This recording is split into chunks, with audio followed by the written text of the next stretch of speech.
ያፈቀረንን ሰው እንዴት ነው ለናቅ የምንችልበት? እንወዳለን ማለት ነውና ስናወራ ደግሞ ምንም አይነት ነገርን አይፈልግም in a sense መጀመሪያ ደረጃ እንግዲህ እውነተኛ የሚያፈቅርሽ ወንድ ላንቺ የሚያሳይሽ ምንድነው ፍቅር ነውና እውነተኛ አፍቃሪዎች በተለይ ወንዶች ከልባቸው ካፈቀሩ ልትለይ ትችያለሽ ማለት ነው ከሆነች ከኔ ትርቃለች የሚል አይነት ሐሳብ እጅግ በጣም ደስታን ይፈጥርልናል ማለት ነውና ውስጥ ሲሆኑ የሚያሳዩዋቸው አስገራሚ የፍቅር ምልክቶች አሉ። እነኚህን አይነት ምልክቶች ታሳያለች ወንድ ልጅም ከልቡ ሲያፈቅር የማስቃኛችሁ ይሆናል። ሰዎች እውነተኛ ፍቅር ውስጥ ሲሆኑ የሚያሳዩዋቸው አስገራሚ የፍቅር ምልክቶች አሉ። በፍቅር ውስጥ ያሉ ሰዎች እውነተኛ ፍቅር ውስጥ እንዳሉ የሚያዩባቸው በጣም አሪፍ ሐሳብ ዛሬ ይዤላችሁ መጥቻለሁ። ጥንዶች ወይም ፍቅረኛ ማቾች ካላችሁ ይህንን ሐሳብ በትኩረት ብትሰሙት እጅግ በጣም ራሳችሁን ታይበታላችሁ ማለት። ትክክለኛ ያፈቀረንን ሰው እንዴት ነው ለናቅ የምንችልበት በሚለው ሐሳብ ላይ አሪፍ ቆይታ የምናደርግ ይሆናል። ሰላም ጤና ይስጥልኝ ወደ ማርቲው ቤተሰቦች እንዴት ናችሁ? ዛሬም ስለ ፍቅር ወግ የምናወራ ይሆናል። እስከ መጨረሻው ከኔ ጋር ከሆናችሁ የእውነተኛ ፍቅር ሚስጥርን የማስቃኛችሁ ይሆናል። በመጀመሪያ ደረጃ እንግዲህ እውነተኛ የሚያፈቅርሽ ወንድ ላንቺ የሚያሳይሽ ምንድነው? ላንቺ መልካም ነገር እንዲሆንልሽ ማሰብ ነው ማለት ነው። ያው አንዳንዴ ሰዎች ከኛ የተሻለ ነገር እንዲሳካላቸው በሐሳብም በድጋፍም ብቻ ከኛ እንደ አጋር እንደ ፍቅር አጋር ለዛ ሰው የሚያስፈልገውን ነገር በሙሉ ልብ እናደርጋለን ማለት ነው። ይሄም የሚመነጨው ከእውነተኛ ልብ ከእውነተኛ ፍቅር ነውና እውነተኛ አፍቃሪዎች በተለይ ወንዶች ከልባቸው ካፈቀሩ ላንቺ መልካም ነገር እንዲሆንልሽ በመታሰቢያቸው ነገሮች በሙሉ ከጎንሽ ይሆናል። አንቺን በሚያግዙበት ሐሳብም ሊሆን ይችላል።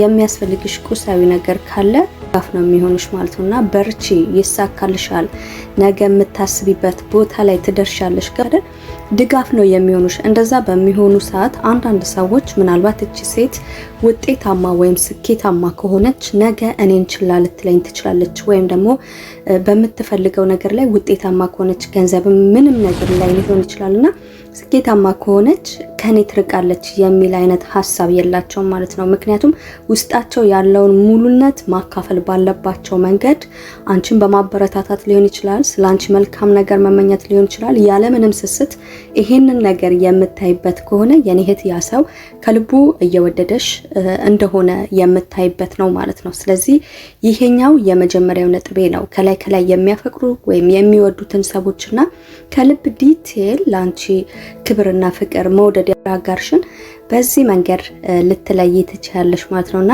ላንቺ ነገሮች እንዲሳኩልሽ በቃ ላንቺ መልካም ነገሮች ገብተሻል አይደለ?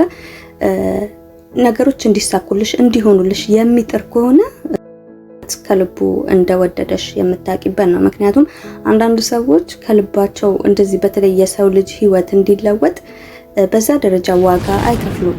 ብዙ ጊዜ አይተን ከሆነ ለኛ መለወጥ ከልባቸው የሚጓጉት ስጋ ዘመዶቻችን ናቸው አይደል? ቤተሰባችን፣ ወንድማችን፣ እህታችን እንደዚህ እናት አባቶቻችን ማለት ነው። ግን ይሄ ደግሞ የፍቅር አጋርሽ በቃ በብዙ መንገድ አንቺ ልትረጁ ትችያለሽ ይሄን ሐሳብና የሚንሰፈሰፍልሽ ከሆነ በቃ ካንቺ በሚበልጥ አይነት ስሜት በቃ ነገሽን እንድታሳኪ የሚረዳሽ ውስጥሽን የሚረዳ ወንድ ይሄ ወንድ በእውነቱ ከልቡ እንደወደደሽ የምታይበት ምልክት ነው ማለት ነው። ምክንያቱም በቃ ላንቺ መሆን ያለበትን ነገር በሙሉ ያለምንም ስስት ያደርጋል ማለት ነው።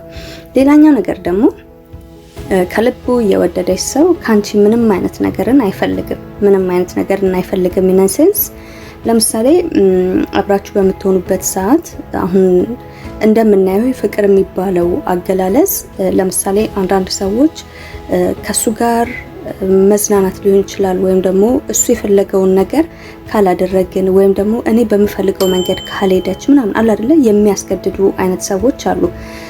ይሄ ሰው ግን አንቺ አጠገቡ በመሆንሽ ወይም ደግሞ እሱ ካንቺ ጋር አብሮ በመሆን በራሱ ደስታን፣ መረጋጋትን፣ ሐሴትን ሲሞላ ታይዋለሽ ማለት ነው።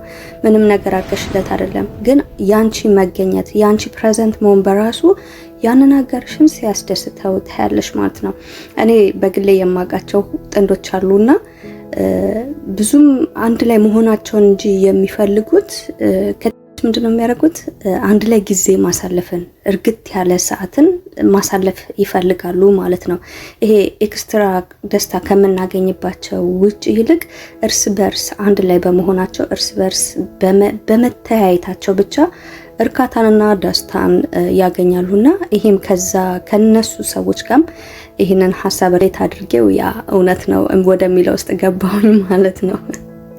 እና ምንድነው ማለት ነው ይሄ ሰው በጣም እንደወደደሽ ወይም ደግሞ በቃ ከልቡ አንቺን እንዳፈቀረሽ የምታየው ያንቺ መኖር ያንቺ መገኘት ያለምንም ውጫዊ ደስታ ከምንፈጥርባቸው ነገሮች ውጪ መገኘትሽ በራሱ ያን ሰው ደስታ ሲሰጠው ታያለሽ ማለት ነውና እነኛ አይነት አንዳንድ እንስቶች እኮ አሉ ባሊኩን ምንም ቢሆን ይወደኛል ከነምንም የሚሉ አይነት እንስቶች ሰምተሽ ሊሆን ይችላልና ያ ማለት ምን ማለት ነው? ያንቺ መገኘት ፕሬዘንት መሆንሽ በራሱ ለዛ ሰው ደስታ አለው ምንም አይነት ነገር ባታረጊለትም ማለት ነውና እንደዛ አይነት ሙሉነት ታይበታለሽ ማለት ነው።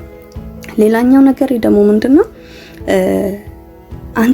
አንቺን መረዳት ነው የሚፈልገው።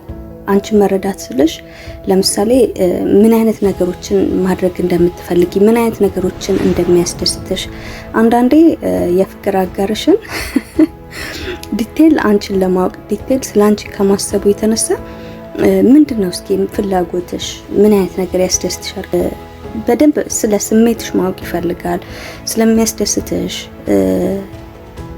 ላንቺ ይሄ ነገር ደስታ ይሰጥሻል ብሎ የሚያስበው ነገር አንዳንዴ ሊጠይቅሽ ይችላል።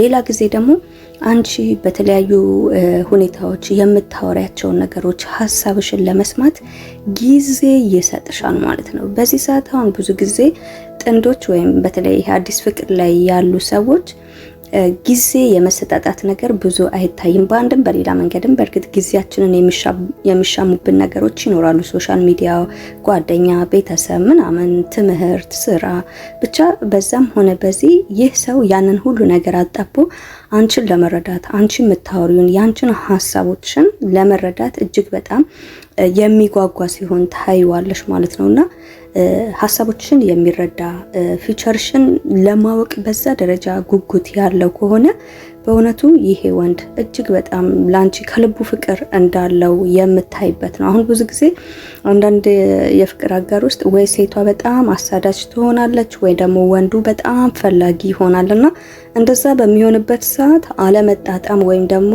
ከመቀራረብ ወይም አንድ ከመሆን ይልቅ ወደ መራራቅ ውስጥ ይገባሉ ማለት ነው ሰዎች። ይሄ ግን ትክክለኛና ጤናማ ነው የምንለው ፍቅር ግን እንደዛ አይነት ምልክቶች አይታዩበትም። እንደውም ከዛ በተቃራኒ አንቺን መፈለግ ስላንቺ ማሰብ ገብቶሻል አይደለ? ፍቅራችሁ ባላንስ ያደረገ ነው የሚሆነው ማለት ነው እና በምትፈልጊው ሰዓት ታገኘዋለሽ። በምትፈልጊው ሰዓት ታገኘዋለሽ ስልሽ 24 ሰዓት በፈለግሽው ሰዓት ታገኘዋለሽ ማለት ሳይሆን መገኘት ባለበት ሰዓት ለምሳሌ አንዳንዴ ስልክ ጠርቶ በመጀመሪያው ላይ ይነሳ ይችላል። ግን ደግሞ ከተወሰነ ከ20 ደቂቃ ምናምን በኋላ ደግሞ ያ ስልክ ሲደወል በዛ አጋጣሚም ማውራት ያለበትን ነገር ስልኩን አንስቶ ሊያወራሽ ይችላልና አንዳንድ ፍቅር ላይ አንዱ አሳዳጅ፣ አንዱ ደዋይ፣ አንዱ ደግሞ እያየላሽሚ በቃ ያንን የፍቅር ግንኙነት ጀስት ለመደበር ምናምን አይነት የሚፈልግ ወንድ እንደዚህ አይነት ነገሮችን ሲያሳይ ከልቡ የሚፈልግሽ ለነገ የሚያስብሽ ትክክለኛው የፍቅር አጋርሽ ግን እነኚህን አይነት ጌሞች አይመቹትም ማለት ነውና በደወልሽበት ሰዓት ታገኛለሽ። ምናልባት ቢዚ ሆኖ ካልሆነ በስተቀር ወይ ስልኩ እጁ ላይ ሆኖ ካልሆነ በስተቀር ላንቺ በተቻለው መጠን ለመገኘት ዝግጁ ነው ማለት ነው። ስለዚህ የኔ እህት እንደዛ አይነት ምልክቶችን ካየሽበት ከፍቅር አጋርሽ እንደሚወድሽ እንደሚያከብርሽ የምታይበት ነው። ወንዶችስ እነኝን ነጥብ እንዴት አያችኋቸው? ለፍቅረኛችሁ ለሷ መልካም ነገርን ትመኛላችሁ? በቃ እንድታድግ ነገሮች እንዲሳኩላት ሁሌም ጥረታችሁና ፍላጎታችሁ ነው አይደለ? ሌላኛው ነገር ደግሞ ያቺ አጋራችሁ በመገኘቷ ወይም ደግሞ ከፍቅር ንግስታችሁ ጋር አብራችሁ ጊዜ ማሳለፋችሁ ምናምን የእውነተኛ የፍቅር መገለጫችሁ ምልክት ነው ብዬ አምናለሁ። ሌላኛው ነገር ደግሞ የአጋራችሁን ሀሳብ የምታወራችሁን ነገር ለመስማት ዝግጁ ትሆናላችሁ። ያ ማለት ለዛች አጋራችሁ ትሰጣላችሁ ማለት ነውና መሰጠት ሁሉ ነገራችሁ ትታችሁ ለሷ ጊዜ ትሰጣላችሁ ማለት ነው። ሴቶች ደግሞ እኛ በባህሪያችን እየወደድነውን ወይም ደግሞ ልባችን ያደላውን የፍቅር አጋራችንን ማውራት እንወዳለን ማለት ነውና ስናወራ ደግሞ የሚሰማን ብሎ የሚያዳምጠን ሰው እጅግ በጣም ደስታን ይፈጥርልናል ማለት ነውና እውነት እነኚህ ትክክለኛ የፍቅር ምልክቶች ናቸው። ያው ይሄ ነገር በወንድም በሴትም ማየት እንችላለን። ሴትም ልጅ ከልቧ ስታፈቅር እነኚህን አይነት ምልክቶች ታሳያለች። ወንድ ልጅም ከልቡ ሲያፈቅር እነኚህን ምልክቶች ያሳያል ማለት ነው። እንግዲህ ይሄን እየሰማችሁ ያላችሁ አድማጮቼ ያላችሁበትን የፍቅር ግንኙነት እንድታዩበት አሪፍ ፕሮግራም ነው ማለት ነው። እስካሁን አብራችሁ ስለነበራችሁ እጅግ በጣም አመሰግናለሁ። በቀጣይ በሌላ ፕሮግራም እስከምንገናኝ በያለንበት ቸር እንሰንብት።